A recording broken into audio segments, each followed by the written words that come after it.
Comedian Jerry Seinfeld's commencement speech at Duke University was recently drowned out by Free Palestine chants, and according to those in attendance, the sitcom star grabbed the mic and began aggressively shouting at the audience to shut up before a frantic Michael Richards ran onto the side of the stage screaming, "Jerry, don't do it. It's not worth it." Eyewitness accounts say Seinfeld turned to Richards to say, "You stay out of this, Michael. This is between me and the protesters," and began screaming, "You can talk, you're all brave-ass motherfuckers," before turning to Richards to say, "It's going down and you can't stop me." At this point, Richards got down on his knees pleading, "Jerry, it's too late for me, but you don't have to make the same mistakes that I did. I know it will feel good. God damn it, I know it feels good. But if you yell that word, you can kiss the income streams you love so much goodbye," while inching closer to the center of the stage. At this point, Jerry screamed, "You stay back, Richards. Actually, wait, what word do you think I'm about to say?" But before he could answer, Richards slipped on the stage and in reaching for the curtain, managed to cause the entire stage dressing to come toppling down.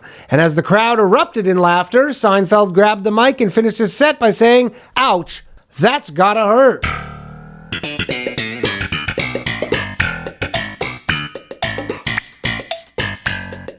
The boys! It's the BOYSCAST! The lads! It's the BOYSCAST! The dudes! Prepare yourself for BOYSCAST! The bros! It's the BOYSCAST! The homies! It's the BOYSCAST! The dudes! Experience the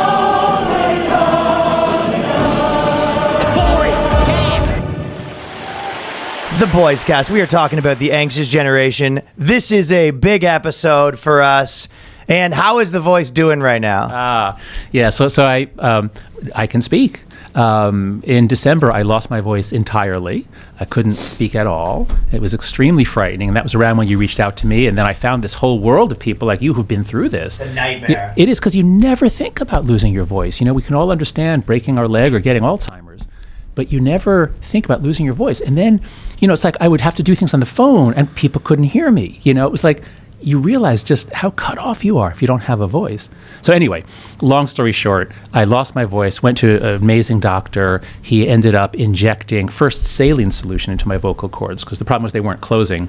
That made them fatter. That worked. So then he injected hyaluronic acid, which is the sort of thing that women put in their faces to erase wrinkles. I never heard about all that stuff. It feels like new, because mine's like 10 years ago. And it never came back. Years, or is it chronic? Do you have to keep watching it? Well, yeah, but like the truth is, for me specifically, it was more just like what I needed to do was not like sleep 2 hours, like party every night, yell and scream over music till 5 a.m. Yeah. So it's just like You lose it easy now, though. Well, I've always lost it easy, yeah, but that's because I speak too loud, and then also certain people, when you have scratchier voices, I feel like everyone I know who has a scratchy voice has to get voice surgery at some point. Just went to a Social Distortion concert. Mike Ness, I hear, had throat cancer, and somehow kept his voice. He was great. Yeah, because that's the thing, your vocal cords, this is what I'm always arguing with people, because they're always like, oh, take teas and all this stuff, and you're like, your vocal cords aren't in the throat that you drink through. Yeah, that's right. So yes. If you got cancer in that throat, it's like that's not where your vocal cords are. Yeah, that's right. I just want to use my one hopefully funny analogy, because none of us understand how that all works down there. But once you see the models of it, you realize the larynx, that whole part of your throat, it's like a Swiss watch made out of meat. I mean, it's just like, it's amazing what it's able to accomplish so quickly, and you don't even know how it works. But yeah, it can go wrong. Dude, it kind of looks like a vagina. Yes, it is. You're right. The images on the scope, oh yeah, they are weirdly sexual. Yeah. Okay, so what have college campuses been like in the last 2 years? Are things calmer down now, or what?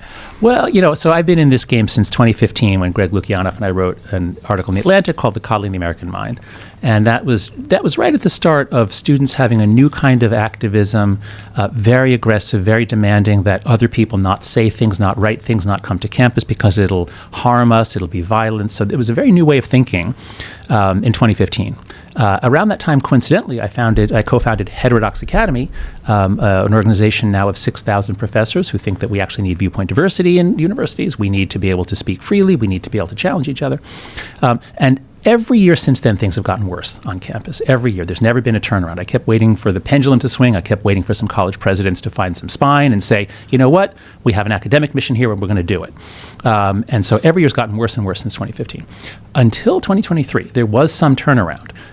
In 2023, we finally saw a few college presidents saying, you know what? You don't get to just shout down whatever speakers you don't like.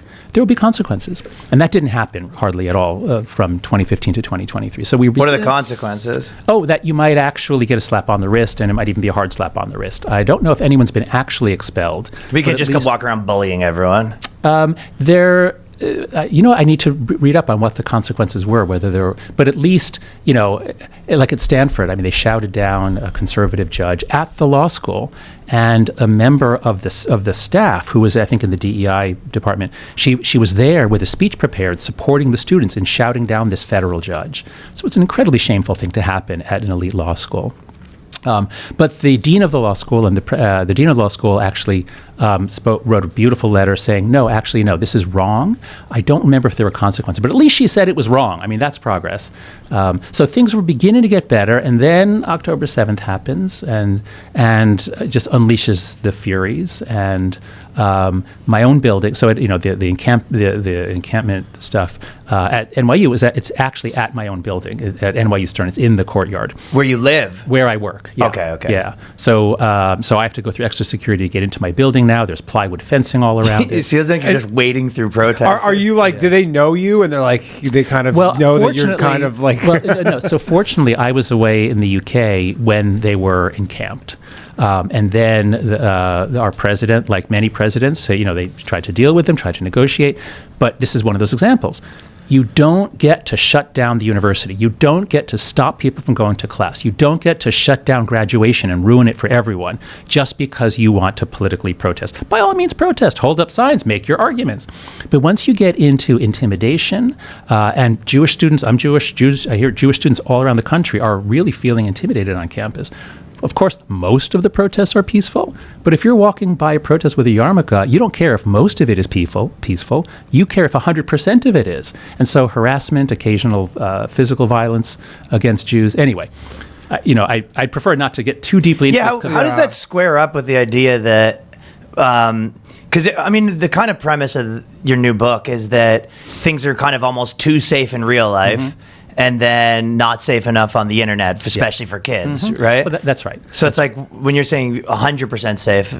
Oh, I'm sorry. When I say safe, I mean physically safe. Yeah, physically safe. Yeah. But like safety means physical. I don't ever say emotionally safe. That is a terrible concept to spread. But these protesters were very much of like, I don't know if you coined the term safetyism, but they were essentially ascribed to that ideology where, everybody should feel safe all the time from words, essentially. And then now they're doing all this stuff and people are like, we don't feel safe. And even if they're not actually unsafe, they're saying, well, we don't feel safe. So shouldn't that, or they're just hypocritical and don't care. Well, so there was a quote from a student at Harvard. It was quote in the Harvard Crimson. If Harvard cares so damn much about my mental health, why don't they just divest from Israel? It's this idea that I'm suffering, I'm quaking. They'll talk about their own emotions as a reason why someone else has to do something. So that's the dynamic. It wasn't there in 2012, but that became common around 2015. And so this can lead us into the new book because one of the connections is that the students who were on campus in 2012 were millennials. Millennials were born 1981 to 1995, and they did not get Facebook until college. And they did not probably have a smartphone until college. So they went through puberty before the smartphone social media era. That's us, yeah. Right. So your mental health is on average fine. You guys are creative. You travel the world. You take chances. You yell and scream and risk your vocal cords. You have what's recognizably a youth. Whereas Gen Z, born 1996 and later, many of them got their first smartphone. Let's see, they were 96, so you were 11 when the iPhone came out. You probably got one around the age of 13 or 14. You got Instagram when you were 13, 14.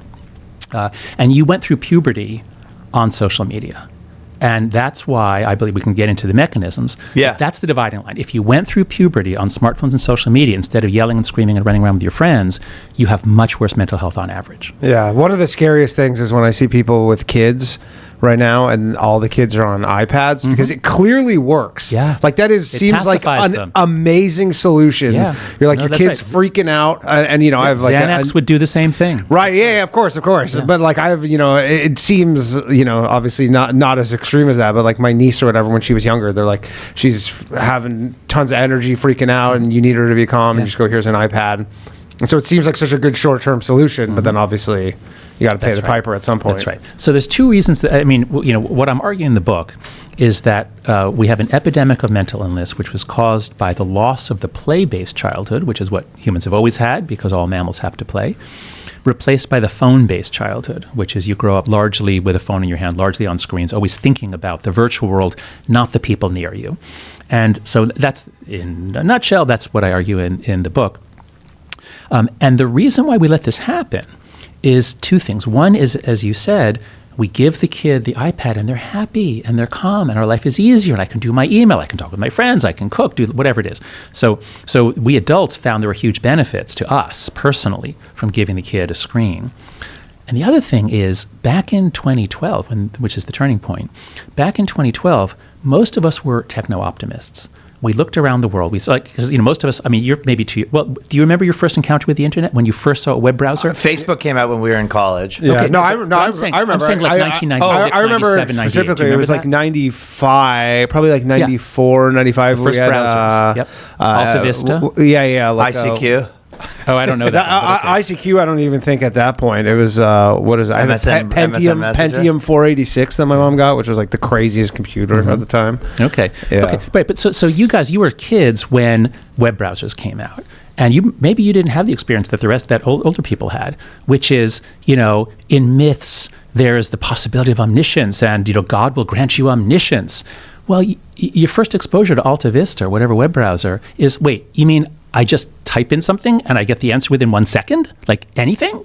I can find it was amazing. Yeah. And we really thought this is the greatest thing ever to happen. And in some ways the internet is. But we didn't see the dark sides back then.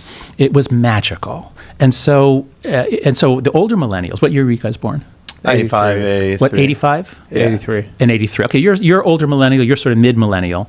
So the older millennials really took to it. They were online a lot, but you had to be on your parents' computer. It was probably not your computer. It was probably your parents' computer. It was the home The home computer, Yeah. out in the living room or the kitchen. Yeah. You have to. Do you remember when you had to put the phone in the socket? His was in his goon cave. My goon cave.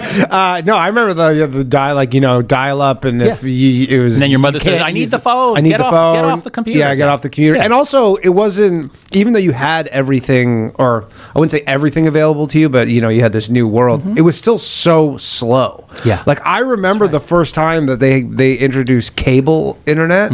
Like there was at the mall there was a demo, and I specifically remember this. There was like a demo computer, and going to click a website and seeing a website just load instantly. Yeah. And I remember I was like, wow. Yeah. Like it didn't. Because remember it used to go like this. It was like Yeah, that's right. That's right. Had to refresh. Yeah. Had to refresh. It was like this that's slow, right. just to load a site. But the speed is actually a very, very important psychological variable. So let me just drill into this because this is something that doesn't get talked about much.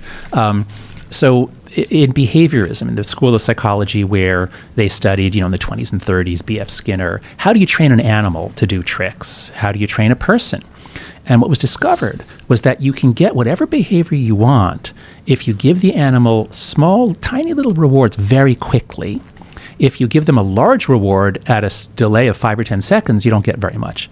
If you're trying to train a dog, you can't say, if you, I'm trying to train our puppy now, if you pee outside, I'll give you a steak when we get upstairs. Like, that they can't possibly learn from that.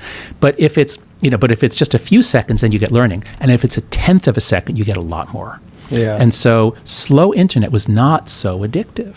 And even today, I tell parents, it's not that I'm saying cut your kid off from the internet. I'm just saying don't give them a smartphone, which is the entire internet in their pocket. Whenever they want, they'll use it on the bus, they'll use it at school, they'll use it during class, they'll use it all the time, they'll use it in bed. Don't do that. But a laptop, at least you have to move the cursor, click, and then the page loads. And that can take, 2 seconds. A 2-second delay is much healthier for your kid than a 0.01 second delay. So it's the touch screens that are so addictive. Yeah, I mean, famously, Steve Jobs said he's at his house. There's no iPads, none of that stuff. That's right. No, this is a really important point. I hope everybody really understands this. The people who made this technology saw what it does. They saw how powerful and addictive it is. Steve Jobs would not let his kids use an iPad, and many, I don't know what percentage, but a large percentage of the tech founders, of the tech moguls, they send their kids to the Waldorf school, which has zero technology, like not even a computer. I mean, they do have a room with computers, so the kids do learn how to use computers, but the classroom is zero technology. This is what the people who make the products do because they know what it does to kids. It makes sort of a grim picture because yeah. How do you put you can't put the toothpaste back in the bottle here.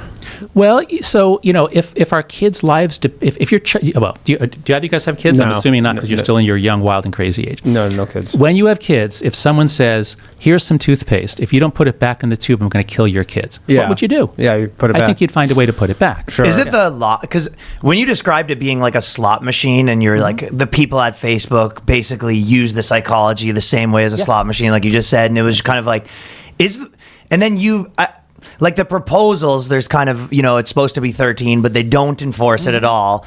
And then, so it kind of feels like nothing's going to happen. Nothing has happened so far. We have two terrible pieces of legislation in the 90s that created this mess. One, Section 230 of the Communications Decency Act said, AOL or whoever, if you're putting up stuff, you can't be sued because nobody can sue you because someone else put up something. And there was a good reason for that. I mean, that makes some sense. But the law has been interpreted so widely as to say, whatever you show to our kids, whatever algorithms you choose to feed my daughter, self-harm, whatever it is, that's just, you're just a platform. You're not a publisher. You're not responsible. So a terrible law setting up the internet that said they, like the gun makers, they're the only two industries that have just complete blanket immunity. We can't sue them. And then the other terrible law said, how old do you have to be before, this was in 1997 or 1998, how old does a child have to be before they can sign up with, AOL or whatever the companies were back then, and give away their data and their rights without their parents' knowledge? At what age can companies treat a child like an adult? It's an important question. You have to have that if you're going to have an online world. And the age that was picked for the bill was 16 by he's now Senator Markey, he was in the House. He said 16 and put it forward. And there was fierce lobbying, a bunch of people said, no, that's terrible. No, we have to let kids on. And so they pushed it down to 13 with zero enforcement. The way the law is written, as long as Meta or any other company, as long as they don't have positive evidence that a child is under 13, they're fine.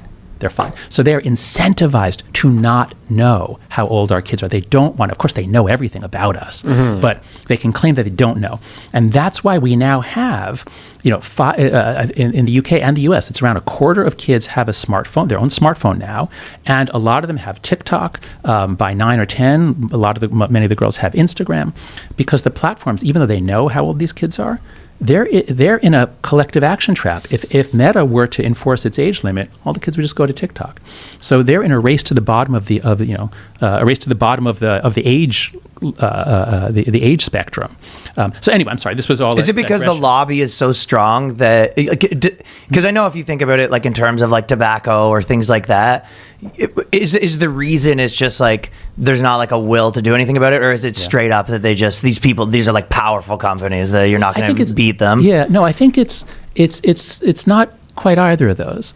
I think once we understand how this all got started with these two laws in the 90s, when we didn't know what the internet was going to be. At the time, there was the idea of a bulletin board. You can post stuff. But we didn't know with video coming, with, beheading videos and all the stuff that was going to come later. We didn't know. So it's sort of like, the mythical story of the frog in the pot as you heat the water. Like things got worse and worse. But all the way up through 2012, we were still techno-optimists. We still thought our iPhones were amazing, and they are. Uber is amazing. Social media is bringing down dictators in the Arab world. So even through 2012, we were all still pretty optimistic about this. Well, it sounds like you're not being optimistic. You're just saying it's different for kids. Exactly. Yeah. Exactly. And what do you propose? Just some sort of regulations, just government regulation? Okay. No. So all right. So the way we got into this was slowly. The companies were, of course, powerful, but they're not superheroes. They can be defeated in a court. It's also that people couldn't see a way out. And just as with you guys, Danny, you said you can't put the toothpaste back in the tube. This is the main counter argument I get is, well, the train's left the station. What are you going to do? The phones are here to stay. We have to meet kids where they are. If the kids are down playing on the railroad tracks, I don't think we have to meet them where they are. I think we have to take them off the railroad tracks. And so what I'm proposing is a way out of the resignation. That is to acknowledge, for each parent, if you want to hold out and not give your kid a smartphone, your kid is now isolated. Your kid is cut off from the other kids in class, and she'll be made fun of. So if you do this alone, you're trapped. It's hard.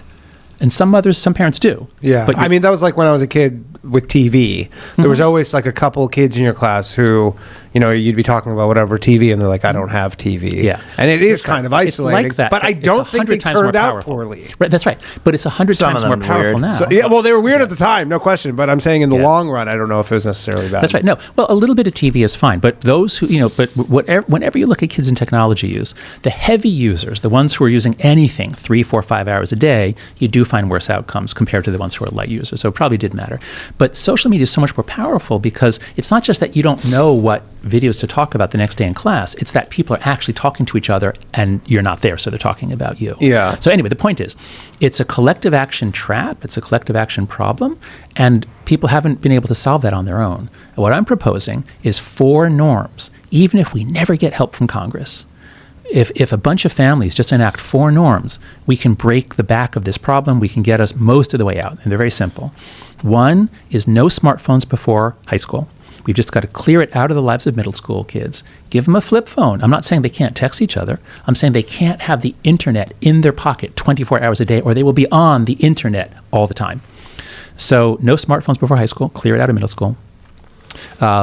No social media till 16. I mean, this is so inappropriate for minors. The things that the kids see, the pornography, the violence. I didn't watch it, but I learned about the video Cat in a Blender. It's exactly what you think it is. It turns out it probably was digitally manipulated, probably wasn't actually killing the kitten. Yeah. But, millions and millions of kids saw this, and it sure looks real. So this stuff is just so wildly inappropriate for minors. The porn, the hardcore porn, the things that are sent around. So I'm just saying, ideally 18 should be the age, I think, but we're not going to meet that as a norm. My goal is to propose a norm that we might actually gravitate towards. And so I'm saying 16. Let's Did just China delay do it till this? 16. Did what? Did China do this? Oh, China does whatever it wants. They just say, you know what? No TikTok after 10. Oh, and by the way, TikTok is going to show stories of astronauts and patriotic people, and TikTok is going to make you better. And yes, the Chinese are in a struggle to the death with the United States. That's the way they see it, at least. And TikTok is basically a direct line from, well, it's not a direct line, an indirect line from the Communist Party, which can control, it has the right to tell TikTok what to do.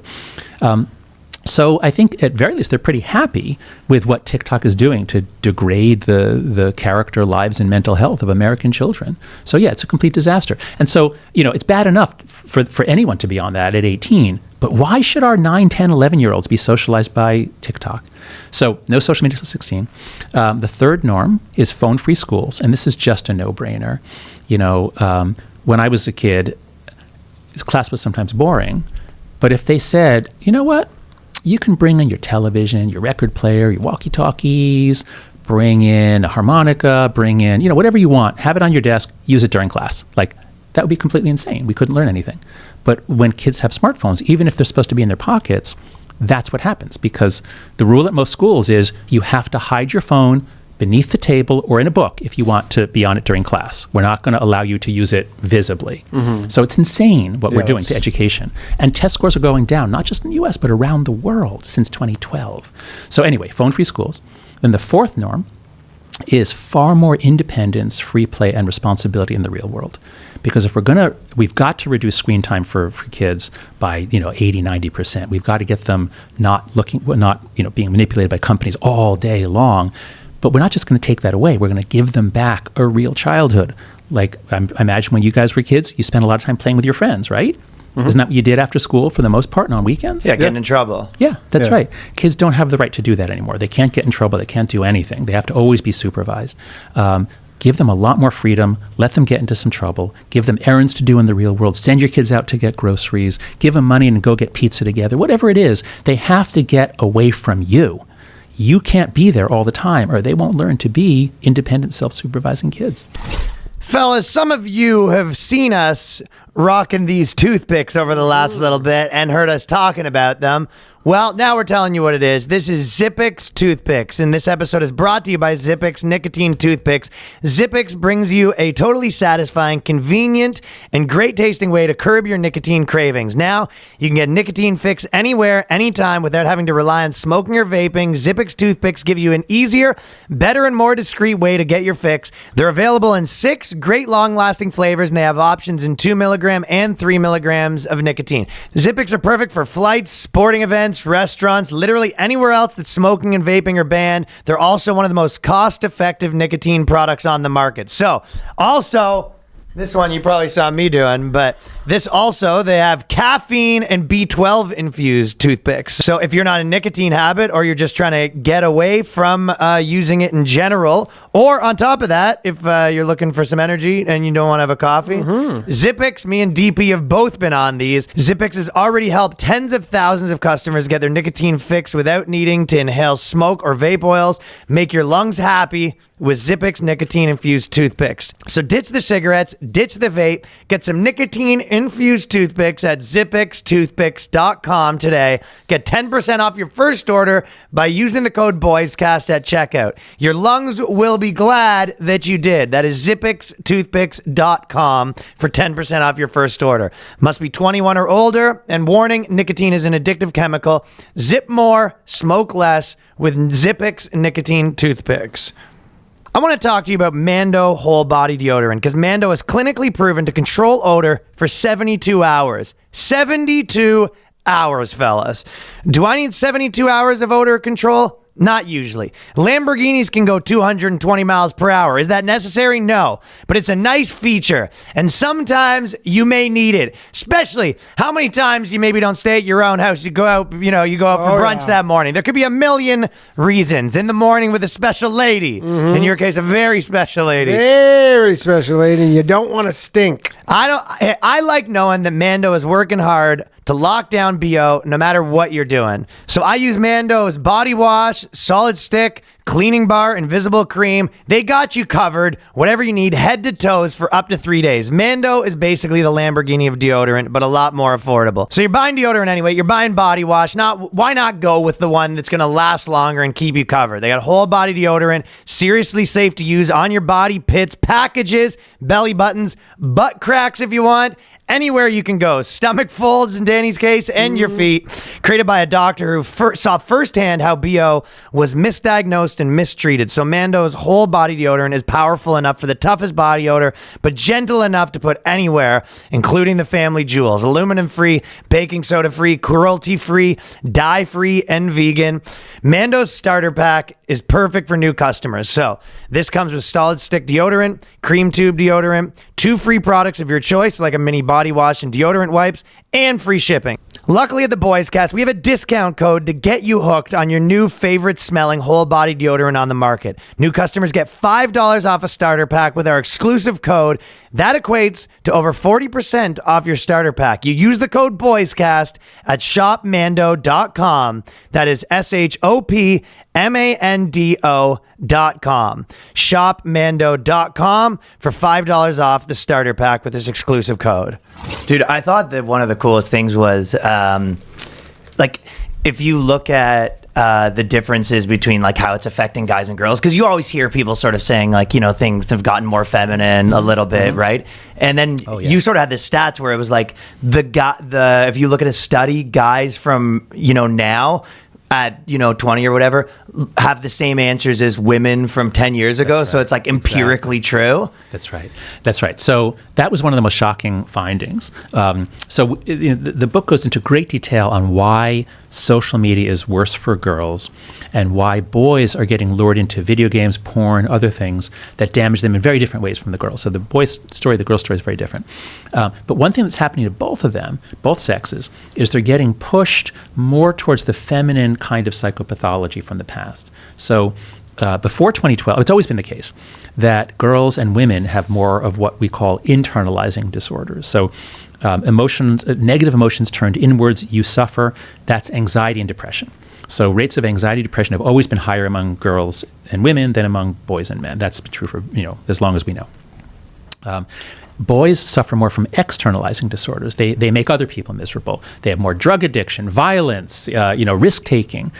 So girls and boys have slightly different pathologies. But what's happened, and we show this with data in the book, is that both sexes have shifted more over towards internalizing disorders, which means girls are now far more depressed and anxious than they were. And they always had low levels. I mean, girls weren't destroying bathrooms back before, but they're doing vandalism even less. But they were already so low. Boys used to be doing vandalism and risk taking and drunk driving, all kinds of bad stuff. So they're doing a lot less of that. Well, that's good. But they are more anxious and depressed too. And what we show in the book is that it's not just like, oh, isn't it great that boys aren't doing stupid things and getting killed in car accidents? Of course, that's great. But it's that they're not doing anything that is risky. And so the most stunning graph, I think, in the book is the one where we show that up to about 2010, 2012, the people most likely to go to the hospital for a broken bone were teenage boys, of course, and then followed by young men in their 20s. Those are the risk takers. And especially if you zoom in on broken arms, broken wrists, the CDC tracks all this stuff. What you see is that teenage boys used to have the highest rates by far. Probably have the highest rates of sore wrists now. So, that's right. There you go. You know what? They should code for that. That's right. Because now boys' rates of broken bones, broken arms especially, are lower than their fathers or grandfathers. They are slightly lower even than middle-aged men, because boys are not doing anything that could break a bone. Now, you're right. They might still be using their right hand because porn is everywhere for them, but I've never heard of a guy who broke his wrist doing that. He goes pretty hard. That would be epic. Sure. That was the interesting, like the most interesting part to me. And it sort of described how I even think about, because like you sort of look back to the risky people, and like to some degree, all of my like successful friends were somewhat like, risky people back in the day. You know what I mean? Mm-hmm. But you look back and you're like, yeah, at the time they were kind of, a little risky. But if you actually look at it now, there was some level of like riskiness that ended up like, making people more successful. Exactly. That's right. And so that's another, I hope, really interesting and novel idea in the book that people may not have heard. Even when you're sorry to interrupt, but even if you're like talking to a girl or whatever it is, like those things are all kind of risky behavior. Exactly. No, that's right. That's right. You kids have to take risks in order to overcome their anxieties, in order to become a force in the world. And so in chapter 2 or 3, I go into play in both chapters 2 and 3, and there's some recent research. We've known for a long time children must play. If you deprive baby rats or baby rhesus monkeys of play, they are socially malformed, they're anxious, they don't explore. So we've known for a long time kids need to play. But there's more recent research and theorizing that what they really need is thrills. Pardon me. Is some. It's a funny word to say that technically. Yeah. But so what they really, really need some fear and some thrills. And so if you think about going to an amusement park, they're brilliant because they're really scary but totally physically safe. And so when I would take my kids, I'd take them with friends, and it was a lot of the talk was like, I'm going to try the Thunderbolt. Oh, no, that's too scary for me. Each kid is at a different level, even though they're in the same grade. One kid is a little bit more willing to take risks and experience fear. And if he does it, he doesn't come out afraid. He comes out jumping up and down. He did it. He faced down. Wants to go again. He wants to go again. Exactly. Yeah, exactly. Let's do that Let's again. do it again. Yeah. Or let's take an even bigger risk. That's right. So yeah, your friends who were willing to take some risks, they probably ended up happily married. They probably ended up founding companies. Whereas the kids who were afraid of risk are less likely to end up happily married, less likely to approach a girl, less likely to take a chance on a relationship, and less likely to take a risk and found a company or do something big. They'd probably go for safe corporate jobs. I feel like it kind of describes everything, because you were saying that even when you think about like women, or even when we do stand up, you were kind of saying that like what you need is small failure, like a lot of times, as opposed to when it's, that's why I always say that like famous people, it's very hard for them to do stand up, because like the risk of failure is too high at the beginning, where it's like what you need to do is go fail like 1,000 times, in a row or whatever. Like most jobs are like that, picking up girls or whatever. It's like, you can't have it like the first time you ever do it. If she turns you down, this is a big public spectacle. Exactly. That's right. And that's a key feature of play, is that kids make mistakes, and they make mistakes every day, and the consequences are low. Kids need low low stakes failure. That's what the words were, low stakes failure. Right, low stakes failure. But on social media, if you make a mistake, it could go viral and you'll be thinking about suicide.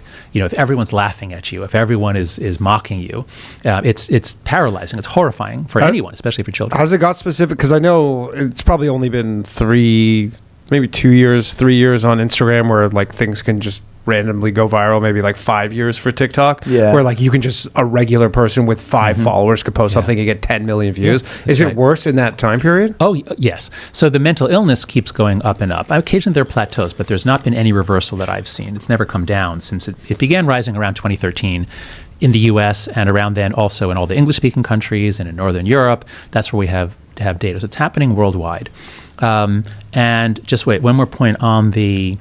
was there something else to say about the risk? Oh, you know what? I want to ask you guys a question, which is, have you seen any generational differences in comedians? Like the ones younger than you, are there Gen Z? You know what? comedians? I was thinking that even just like working with young people in general, one of the things that I found, it's like hard to explain perfectly, but they're always looking for rules for things. Like they want you to be like, it's kind of like, imagine you gave someone an assignment and they're like, well, what should I do here? And you're like, well, I want you to like develop the instincts to make those decisions. And they want like rules for everything. And you're kind of like, yeah, if rules could do this, a computer could do it.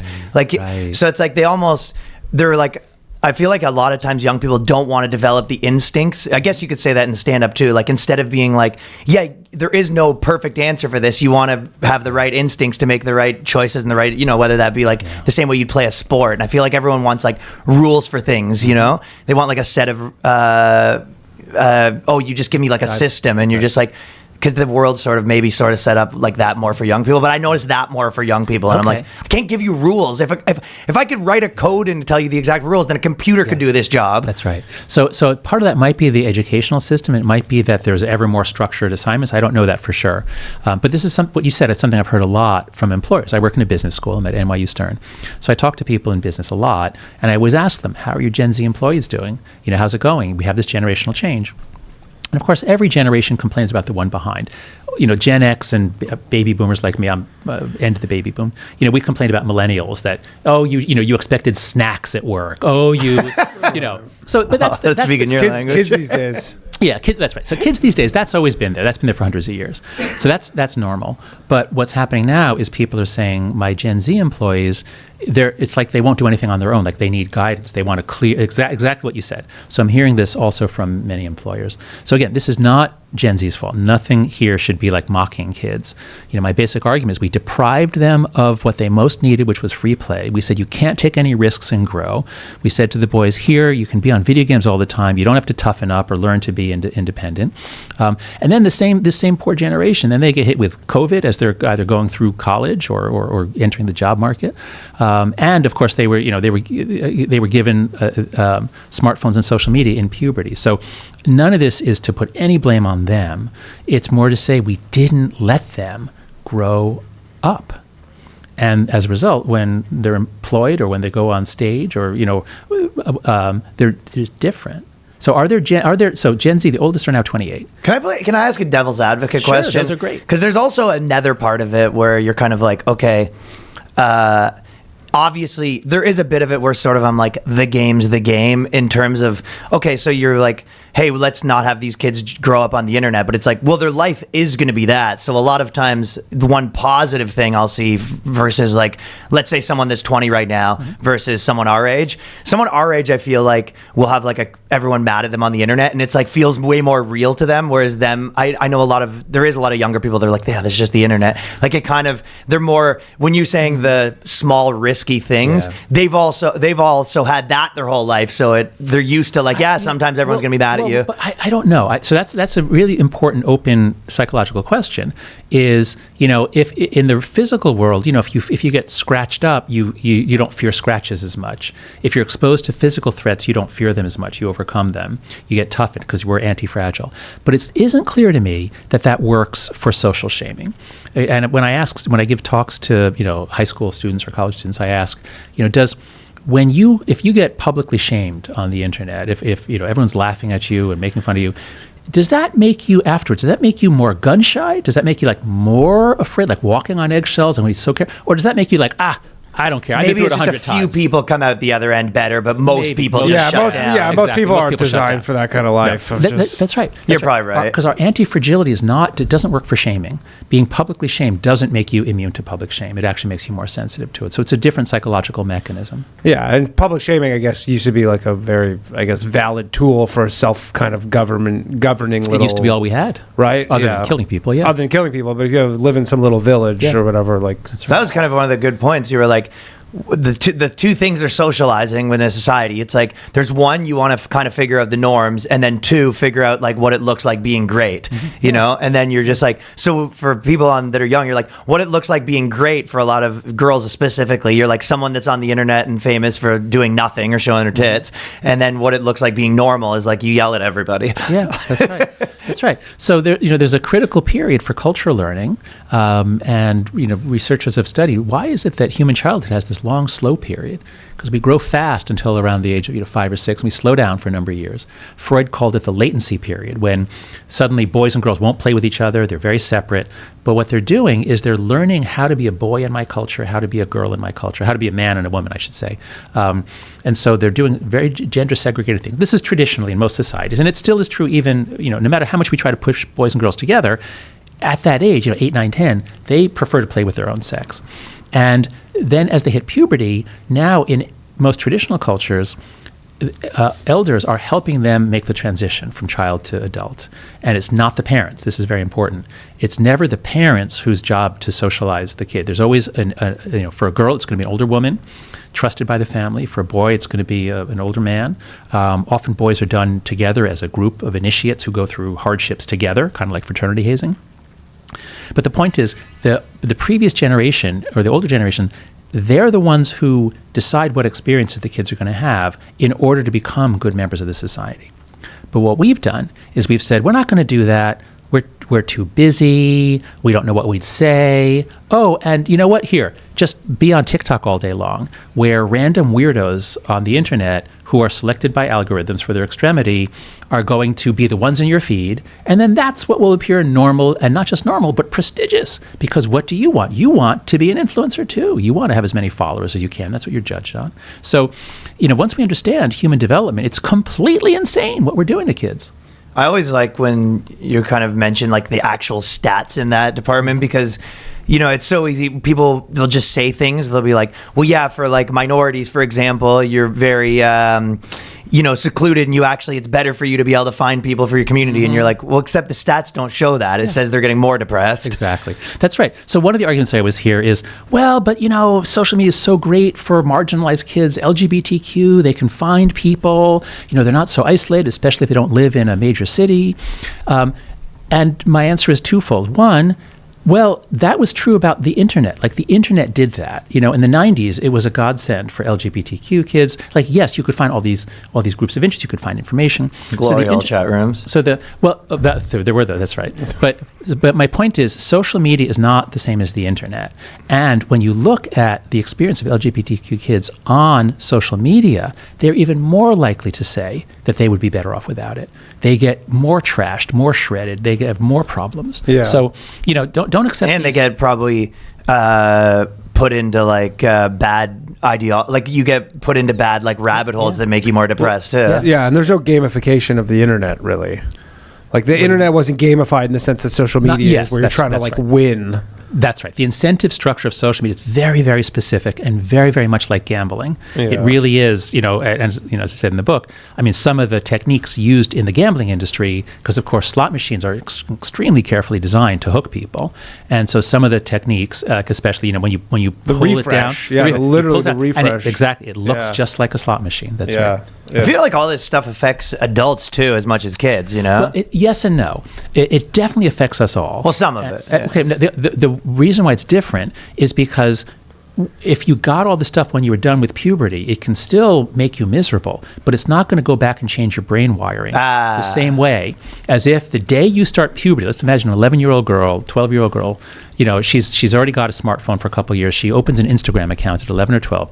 She is deluged with images of perfect, beautiful women and of her own friends looking extra beautiful. She feels inferior. She notices that when they pose in a sexy way with their butt out and their boobs out, where they get more likes. And so she starts doing that. And before you know it, middle school girls are being pornified.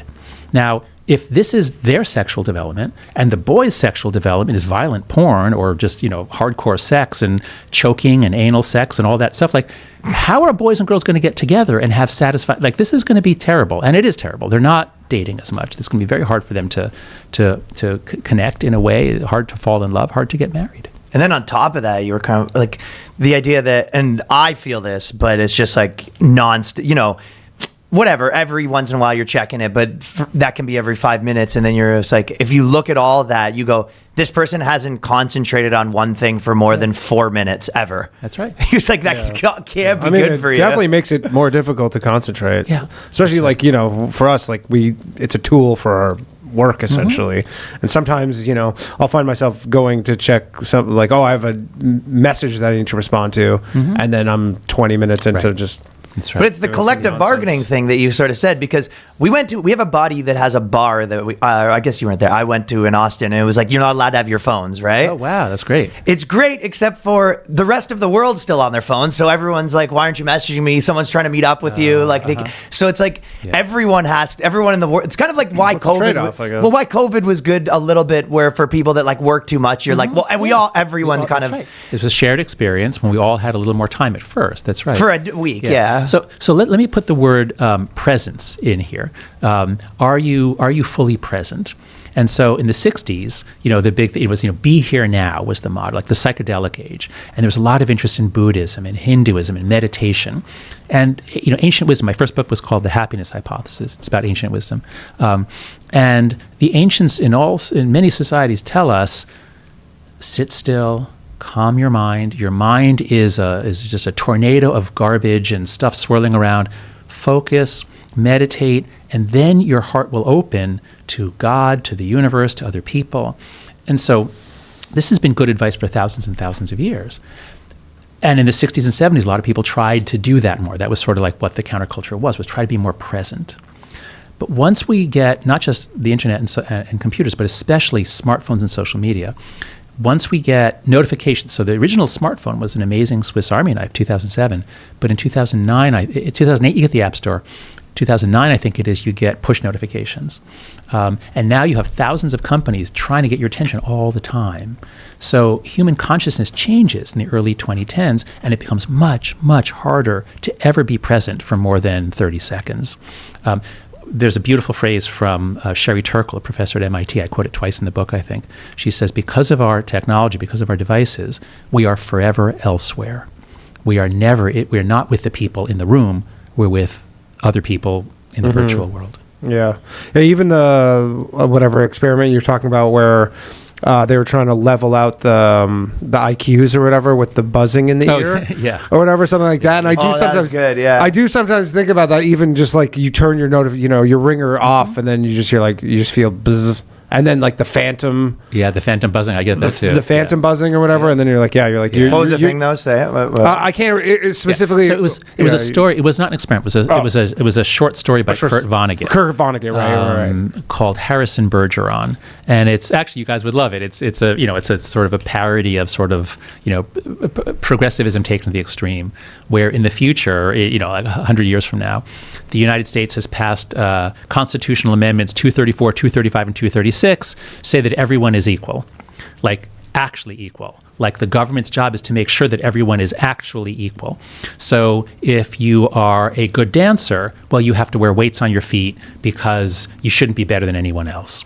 And if you are very intelligent, you have to wear a little radio transmitter in your ear, and the government will send random noises every minute or two to interrupt your thinking. That way you won't be any smarter than anyone else. So everyone by law must end up equal. And so anyway, but that's our life now, where it's like everyone has the less smartening device. Yeah, less smartening buzzer right. thing. Where that's right. So we are, in some ways, these devices make us smarter. I can do a lot more research thanks to the technology. I love my computer. I love Google and Apple, but But unless you get a handle on the notifications, the distraction effects, the interruption effects will outweigh the productivity gains. And we certainly see this with kids. As I said, test scores, like global test scores, are going down around the world. Humanity is getting less intelligent since 2012, and I believe it's because of the massive distraction. We're not present even in school. People always kind of argue that they can multitask, but I always argue that that's not, you can't do two things at once. You're just starting over and over again. You just do them both badly. Yeah. So because you lose a lot in the transition. Well, you're doing them both on autopilot, or what is it? Well, no. I mean, okay, there are some things that you can do. Like you can wash the dishes and listen to a podcast. Yeah, exactly. I can listen to a podcast. But you can't. You can't watch a phone and right. You can't do two audio. You can't do two language-based things. So if you're watching a video, you can't watch a video and also be in class. You can't be doing something and also really attending to your partner. Now, maybe driving, is automatic enough. You could have a deep discussion, but even still, there are distractions. So it's hard for humans to be fully present with another human. And one of the reasons that we're so lonely these days, loneliness is way up over the last couple of decades, I think, is because we're just very rarely fully present with another human being. It does sort of feel like that's why I'm saying a part of me feels like I think I agree with it. When you're talking about kids, it's like, okay, probably make those rules, but with adults, there is a part where you're just like, yeah, this ain't changing. So unfortunately, that's what it's going to keep being more increasingly towards. Let me push back on that, because I've been so focused on Gen Z and especially on kids in elementary and middle school, because that's where we can make a huge difference tomorrow. Like if schools go phone free, because it changes the culture. It changes their development. If we get kids before they hit puberty and then change. So I've been really focused on Gen Z and especially younger Gen Z. I'd love to talk about millennials. I don't do that very much. So you guys, let's talk about what it would take for the technology to be just much more positive and much less negative. What are you guys doing about notifications? I'll tell you my first one. Okay. So with the algorithms, right? Mm-hmm. The way that it's designed is what you look at more. They give you more, right? Yeah. However, that's actually not what you want. Like, for example, if you were walking around all day and you were hungry, obviously you want McDonald's more. The same way that if I was walking and there was a guy giving a motivational speech and then a girl standing there naked, I might look at the girl standing naked longer. That doesn't mean for the rest of the day I want girls naked everywhere all day long, every day. That's all I get. But you see what I'm saying? So you go, or like a deformed person. Like if you walk by and there's someone that's like really deformed, I'm going to look at that longer because you're just like naturally, you're like, oh, that's interesting. That doesn't mean that's what I want more of. If you actually ask me, so it's like, that's such a bad measure of what an enjoyable experience is in life or on phones over like a long term is just what you look at more. Right. Yeah. Right. So I think that it would be nice if you could get almost like you could choose your own algorithm. Mm-hmm. I know they obviously don't want you to do that, but if you could set the parameters, you say, I'd like an algorithm good. So that would be a step in the right direction, give you a little more control over the feed. Tell me about dating apps, because I'm just beginning to study that, and it seems as though, there was an article in The Atlantic a few years ago about the millennial sex recession, that your generation, which was the first one that could swipe for sex, you could actually have sex with two different people tonight if you wanted to. That was never possible for me growing up in the 80s and 90s.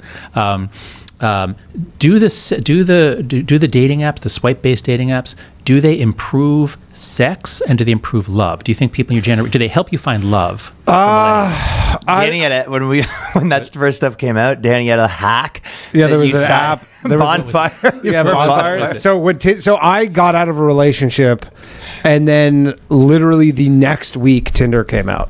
And I was like, I must have, this is, I don't know, 10, 12 years ago. It was incredible. Yeah. And I was saying to someone the other day, it was so good because because now a lot of people have their guards up and everybody has like a million horror stories. So, but at the time, nobody knew better. They're just like, oh, this is just this amazing app. And it was people who want to have sex are on the app. Exactly. And it wasn't even, and people just like, this is such a novel way to meet people. And because if you remember, right before Tinder, it was only the most undesirable people who dated online, right? Losers, like that was like the weird, all the weird people would go on websites to meet each other. And then for whatever reason, Tinder, and I guess it was because of the iPhone, right, changed that. And it was actually a cool, normal thing. And it was great. I didn't meet my fiance. I didn't meet her on an app. I met her in person, which is seemingly rare, I guess. But it was good at the time. I haven't used it in a while, though. But what's your judgment about the effect that these apps have had on your generation? I think the biggest effect is, I don't know what the word is, hypergamy maybe, but I think it more adds to that, where it's like, a smaller percentage of the guys get all the girls. Yeah. Like, it's not like all the dudes are banging more. It's more just like a few guys. I mean, are I banging talked way to more. inequality. Yeah, it is a huge inequality. Like, it very much is that. Well, you're not competing against these guys. You're competing against every guy. So the main, guys that are good with women just get like way more. Like, I talked to some guys who will say, I get literally zero matches. They're like, I can't get So single match. this is devastating. This makes most of the guys feel like losers, feel as though things are hopeless. And this is there's research around the world, or also by Joe Henrich at Harvard. I can't remember the exact findings, but basically, when you have polygamy and most guys are going to end up with nothing, they're much more violent. They have nothing to lose. You have much more social instability. But when everyone can kind of count on finding a partner, there's much more social stability. Yeah, well, that instead of banging everyone, you're like, now he has to bang his wife. It tames you. And I can tell you, when you have kids, it lowers your testosterone. It does tame you. Anyway, my point is that if most of the guys are feeling like this is hopeless, well, that's incredibly bad for the guys and for society. And if a few of the guys are feeling like, hey, I can have my pick, that's a pretty good way to make jerks and assholes. So because they don't have to be nice to women. So of course the women all have horror stories, and the women think that men are terrible because they're all going for the same pricks who don't have to worry about whether. Yeah, you're like number 9 on the roster. He's not going to give you that much attention. Right. So right there we see that the move. Okay, and this is a real theme of the technology. It makes things easier, but yet worse. So if it makes it easier to find partners, then you don't have to make the normal effort. You don't learn the same things. You don't have the same experiences. And what I want to ask you about now is falling in love, because humans, because we do pair bond, very few mammals do, but we do pair bond. We have the ability to stay together for a while. We fall in love. But to fall in love takes courtship. And if you jump into bed with someone, you're much less likely to fall in love with them ever.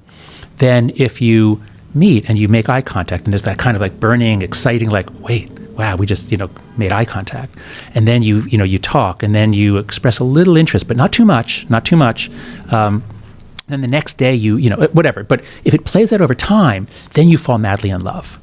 And most young people want to fall madly in love. And it's probably the greatest thing, along with parenthood, it's the greatest feeling that you can have. And my concern is that once it was so easy to find sex, at least for some guys, but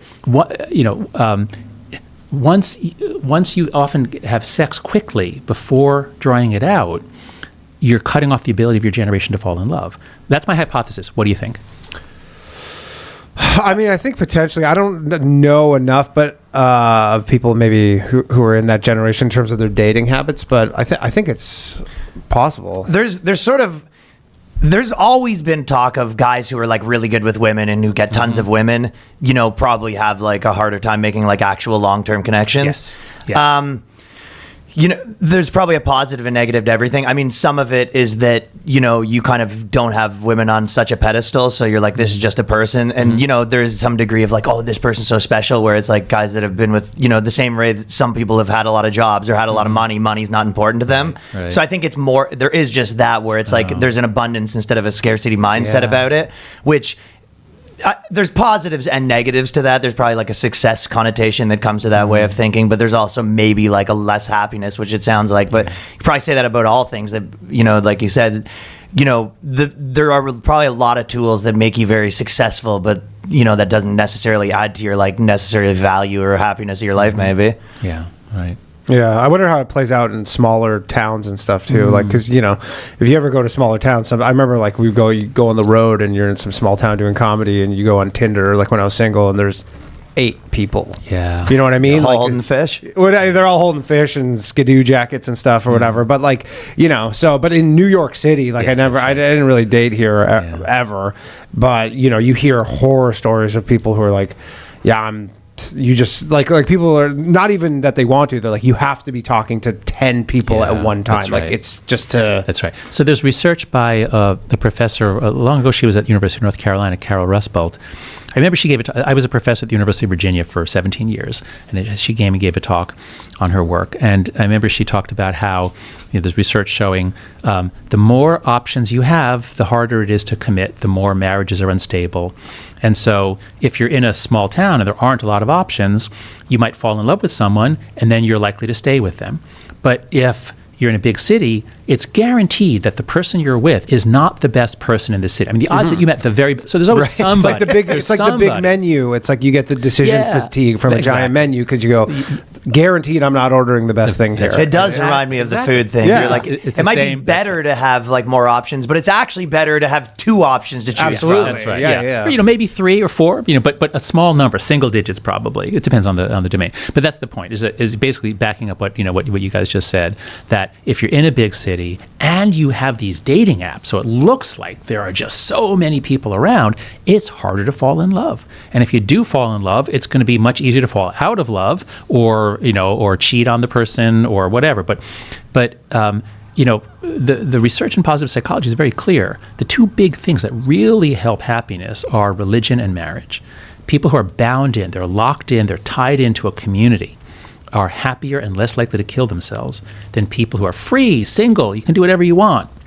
And so I am concerned that your generation, and especially Gen Z, religion is plummeting, especially in Gen Z, and I think dating is plummeting, and I think marriage is going to plummet. I mean, the age definitely, and I'm neither of us are helping this, but the age at which people get married and stuff right now is getting like guys so much older. Yeah.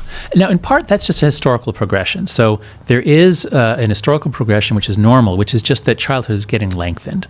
So when my grandparents were coming up, you go to work at 14. You work in the factory, you work in the sewing shop, whatever it was.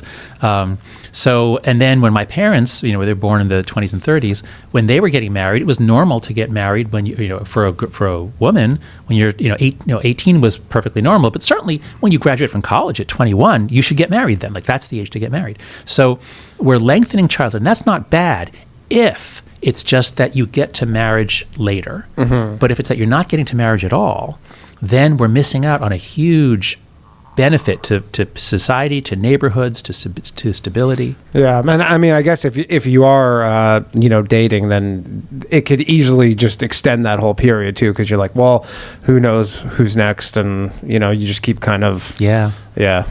Fellas, it's important that the supplements I take are of the highest quality, and that's why for years I've been taking AG1 every single morning. Unlike many supplement brands, AG1 conducts relentless testing to set the standard for purity and potency. AG1 is researched and developed by in-house team of scientists, doctors, nutritionists with decades of experience in their respective fields. Many people have asked me if AG1 is actually the real deal. Trust me, there's a reason why I've been drinking it for so long. Quality for AG1 isn't just a buzzword. It's a commitment backed by expert-led scientific research. High-quality ingredients, industry-leading manufacturing, and rigorous testing at each step of the process. AG1 goes above and beyond industry standards. Every single morning, it's the first thing I do, even when I'm on tour. I have the travel packs, so I have a cup of coffee, AG1, and not in that order, AG1, and then a cup of coffee. While you're waiting for the coffee to get made. Exactly, and if you do protein shake, anything like that, it's easier than any other supplement to put into your routine. I know I can trust AG1 because in every scoop, it's tested for 950 contaminants, banned substances, while the industry standard typically only tests for 10. It replaces multiple health supplements like multivitamins, digestive aids, immune support, and more in one simple scoop. Prebiotics, probiotics, and digestive enzymes for gut support, vitamin C and zinc to support immune health. I've partnered with AG1 for so long because they make a high quality product that I genuinely look forward to drinking every day. So if you want to replace your multivitamins and more, start with AG1. Try AG1 and get a free 1-year supply of vitamin D3 plus K2 and 5 free AG1 travel packs with your first subscription at drinkag1.com/boyscast. That's drinkag1.com/boyscast to check it out. That's right. It kind of a lot of things that a lot of people have said, I guess you described as sort of like there's a spirituality problem where it's like that indefinable thing where you're like, things got weird in the last little bit. And you're just, what was the 3 axes that you said? Oh, I can't remember the exact thing, but I thought that was like a good point. Oh, no, thank you. This is one of the most abstract ideas in the book, but I'll try to do it. So I have a whole chapter 8, on spiritual elevation and degradation. And I used to study an emotion called moral elevation. Like when you hear a beautiful story, you see an act of heroism or gratitude, and it moves you. You feel something in your chest, and you feel lifted up. And so I called this feeling moral elevation, drawing on some writings by Thomas Jefferson, actually had a beautiful description of it. And so in the book, I show how in social space, like social psychology, we usually talk about social space in two dimensions. There's hierarchy, up, down, and then there's closeness, sort of, which is usually shown on a left-right axis. And you can put people, is it your boss? Are you friends with your boss? Like, so people can be in different parts of that two dimensions. But my argument was that there's a third dimension, like a z-axis coming out of the plane, a z-axis, which is divinity. And this is something that sounds weird to say in our modern secular society, but all over the world, people have the sense that they are sometimes closer to God, sometimes further. They're sometimes living in a more divine or sanctified way, and sometimes in a more degraded, carnal, petty, ugly way. And so, ancient wisdom about judge not lest ye be judged, and why do you see the speck in your neighbor's eye but not the plank in your own? All of this is to sort of get us to overcome our pettiness, our judgmentalism, to be more like Jesus, or more like God, or more like Buddha, in equanimity. So my argument is we have thousands of years of advice on how to make spiritual progress. But as soon as life moves online, especially for young people, it's the exact opposite of spiritual progress. It's judge now, right away, with no context. Because if you don't judge now, someone's going to judge you for not judging. Why didn't you chime in? Why didn't you like this thread? Why didn't you comment on that? It's sloppy life. It's what's sloppy. It's just like a sloppy life to live. Like if you looked at someone and you're just like, oh, they're living in a pigsty. Like you'd probably say that's not a divine way to live. Exactly. Like just like a sloppy life. Exactly. That's right. No, cleanliness is next to godliness. We have this sense that if a person is living in their own filth, they're not doing their laundry, they're leaving half-eaten chicken legs around. There's a sense that this is not just a personal choice. There's an ugliness to it. There's a sense that there's not a soul there. There's not a soul. It's like hard to explain, but I feel like it does explain it. That's right. No, it is. As I say in the book, I'm a Jewish atheist. I'm Jewish by ethnicity, but I'm not a believer. But I've come to have enormous respect for religion as not just a part of us, not just something that evolved, but actually a guide to a better way of living together in society. So I have enormous respect for religious traditions, and I see our modern social media-based life just pulling us away from that as fast as possible. I mean, religious people generally seem happier. They are happier. That's right. But the key is community. The key is not just belief in God. The key is they're part of a community. So are they happier than secular people that are part of a community? Oh, that's a good question. Yes, because if you look at, so religion is protective, but it's much more protective if you're conservative, because conservative religions are very binding. You have obligations and duties, and God wants this, and God will punish that. Whereas progressive religions, especially, like, say, progressive Christian denominations, it's much looser, much more choice. There's much, sort of. You don't actually have to do it. Yeah, that's right. You don't have to do it. That's right. Yeah. So there is evidence that religion is protective, but conservative religions are more protective, and it's particularly relevant here because there are some amazing graphs that Zach Rausch, my research partner, they're not in the book, but we made them afterwards.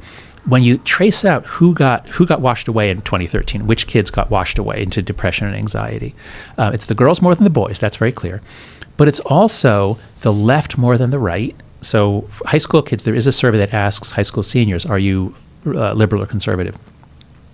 And what we see is a much bigger increase for liberals than for conservatives, and a much bigger increase for kids who say religion is not important in my life compared to those who say it is. So our argument here, we don't know for sure, but our argument is, straight from Emile Durkheim, my favorite sociologist, it's if you are rooted in a community that constrains you and that shows you a moral order, this is what's good, this is what's bad, this is what you're supposed to do. You may not always do it, but you live within a moral universe.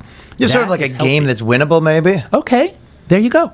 That's great. It's not infinite. A game that's winnable versus something that's totally incoherent, and you don't know what the rules are. You don't know how chaos. you win. Chaos, that's right. Yeah, it's just chaotic. That's right. Perfect. That's it. Yeah. So people. So I don't mean this to insult secular people or people on the left. I mean this to say that religious conservatives have built-in protection from the craziness of our online lives. Secular people and liberal people are going to have to be a lot more deliberate about it. They're going to have to work harder to give themselves a binding community, and they're especially when they have kids, they're going to really have to work a lot harder to give their kids a stable, long-lasting community, ideally around one that has some moral values. You don't want your kids to just be online interacting with strangers for a day who are gone tomorrow. You know, kids need to be rooted in community. Yeah. Well, so if you look at the amount that people have gotten more or less depressed, like a lot of this, you're sort of putting at, you know, like the smartphone being kind of like the root of a lot of this. Yeah. But then you're kind of also saying that, you know, people kind of, I mean, we all know someone that, you know, decide to be sort of like super progressive, and then within 3 years, all of a sudden they're like depressed and, you know, on all the stuff because you go in sort of like a victim. Yeah. So it's like, is it chicken or egg, or are they just kind of moving together, or which is which? No, that's right. It could be bidirectional causality. One of our main arguments, Greg Lukianoff and I, in the Coddling the American Mind, was that if you embrace these 3 great untruths, these 3 terrible ideas, we can pretty much guarantee you're going to be depressed and not amount to much in life. And so the 3 ideas are, what doesn't kill me makes me weaker. So I'd better avoid bad experiences. Don't buy tickets to Ryan Long's comedy show. Okay. Well, if he ribs you from the stage, that would actually be good. You know, make your audience tougher. The second is always trust your feelings. So if you feel upset, then something is wrong in the world and someone has to fix it. And the third is life is a battle between good people and evil people.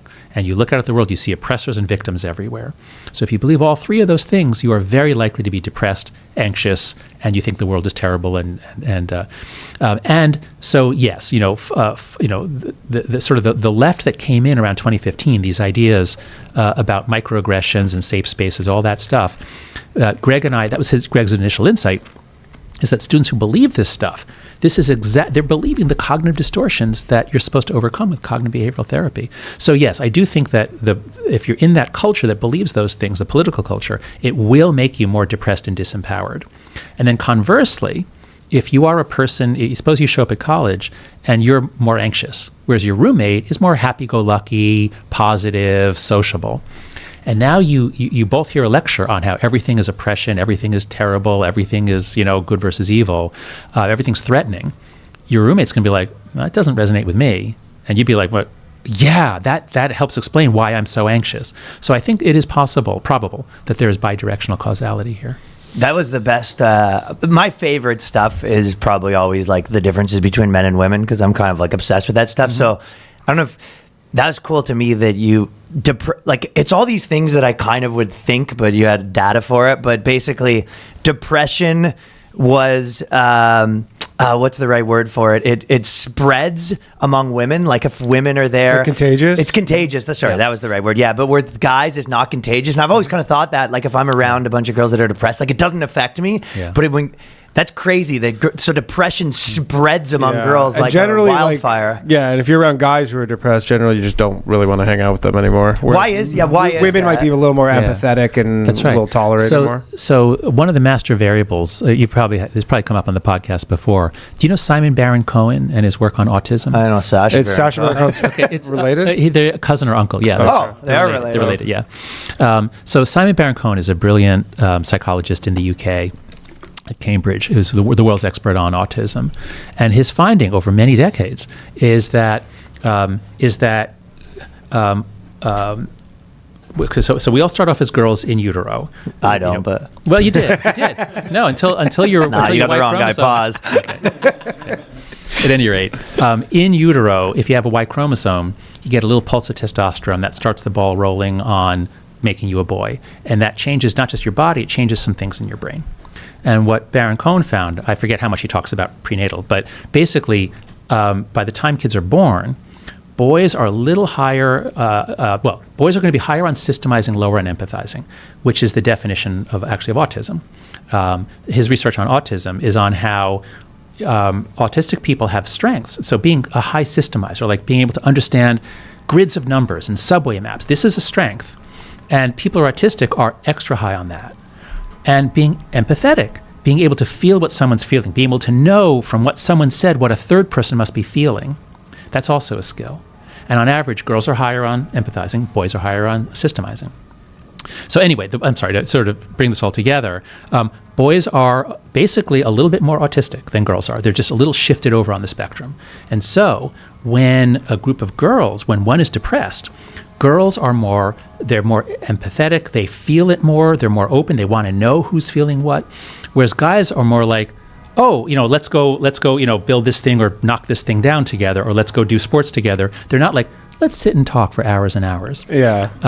And so, you often have the thing, I don't know, married guys often have, I'll go out with someone and my wife will say, oh, and, how's his wife? And I'm like, oh, I didn't ask. Like, we just we talked about ideas and politics all night. Brian Regan I didn't know. We didn't talk about it. Joke about that where he went golfing with his friend and his friend got divorced and he tells his wife and he goes, well, why did he get divorced? He's like, I don't know. Yeah. He goes, is he dating someone new? He goes, I don't know. It never came up. And I mean, I have the same thing all the time with stuff like that. Right. Yeah. So that's why. So girls, they have a much more evolved mental map of social space. They sort of understand who's related to who. They want to keep it updated. And this is all the strength. They're more socially skillful. Guys are much clueless. Well, yeah, there's kind of that other part where it's like people that are sort of good with people, maybe not good with people, but get people to like them who are more likable, match the energy of who they're talking to, Okay. Yeah. So it's like when girls are talking to someone that's depressed, they're not going to be like, I actually had an amazing day. They might be like, yeah, you're right, it is bad, because then that person will like them more. Yes. No, you're right about that.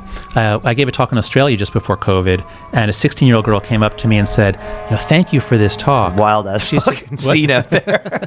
You're what? No, I don't know. You don't hear that? Oh yeah. Fire trucks and everything. Sorry, it's just New York. Look, whenever you talk to someone in New York City, you always hear sirens at some point in the conversation. So. But this girl came up to me. She said, thank you for showing me what's going on, because she says all my friends are depressed, and I have to act like I'm depressed. She just felt compelled to act depressed. And if you start, and in some ways things loop back. So if you act depressed, if you come to, if you resonate with depressive cognitions, it could actually make you depressed. Sure. I mean, yeah, definitely. But sure. Do you? I'm curious. What are your thoughts about this? Because all the stuff with the campus protesting and just protesting in general. If Donald Trump were to win again, do you think this is going to just be like great question? Just like a redux? Are we just doing this all over again?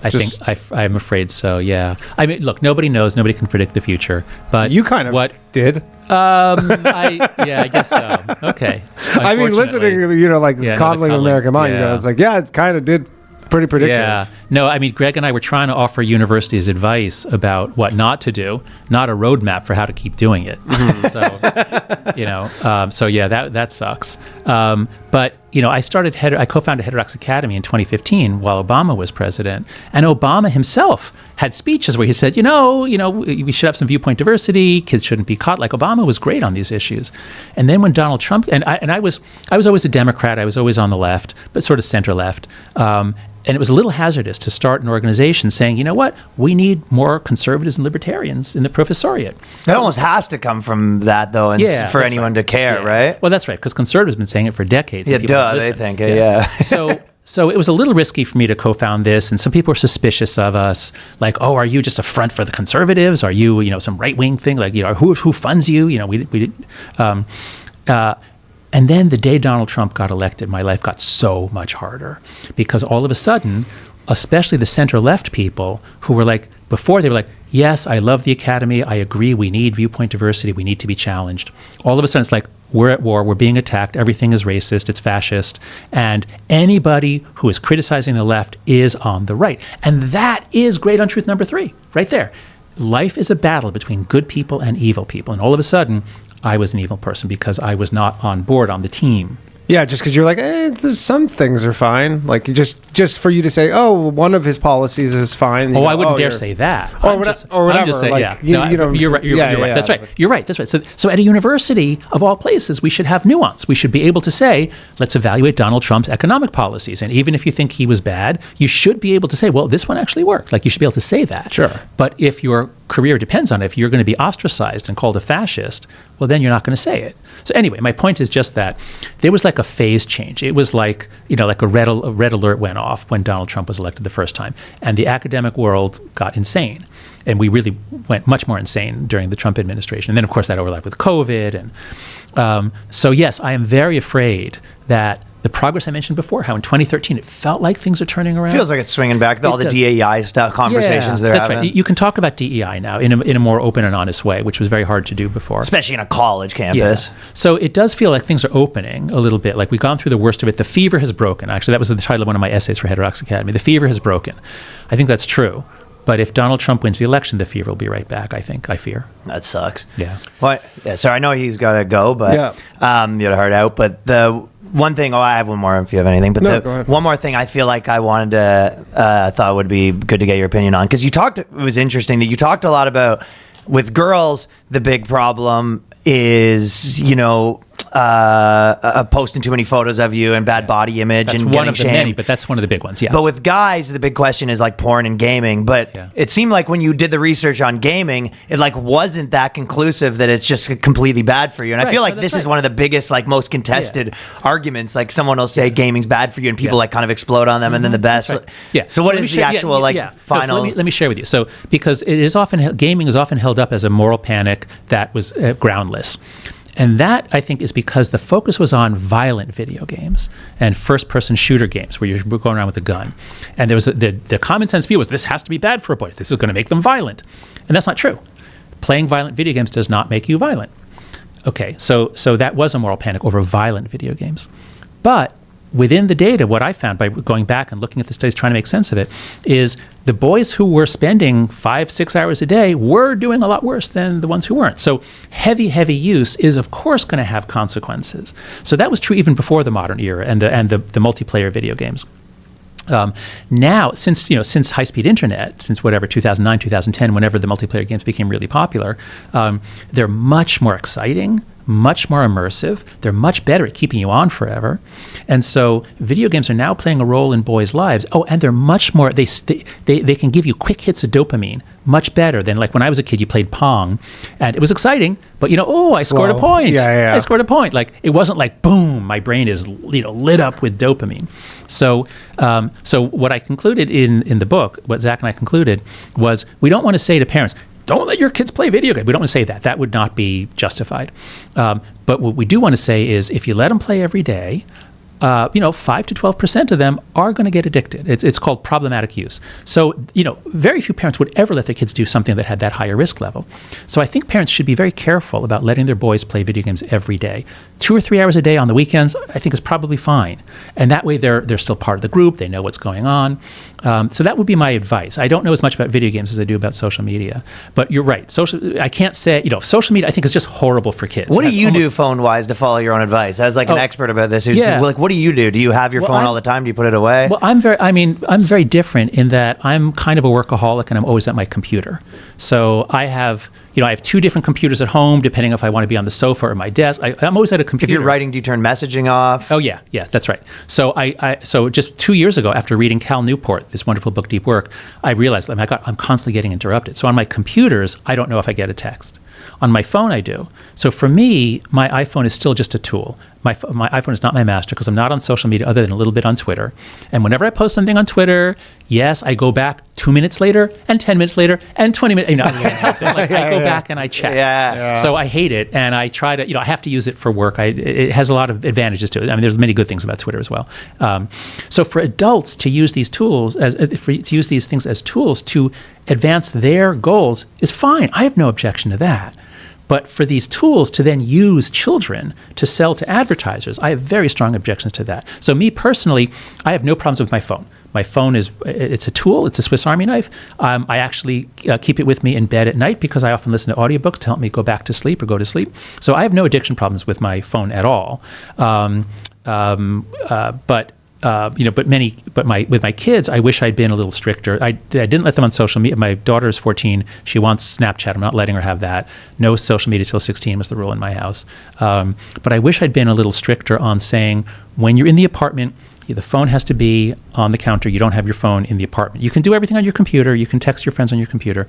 I wish I'd done that because my kids are, my son, they're just more dependent on their phones than I would like.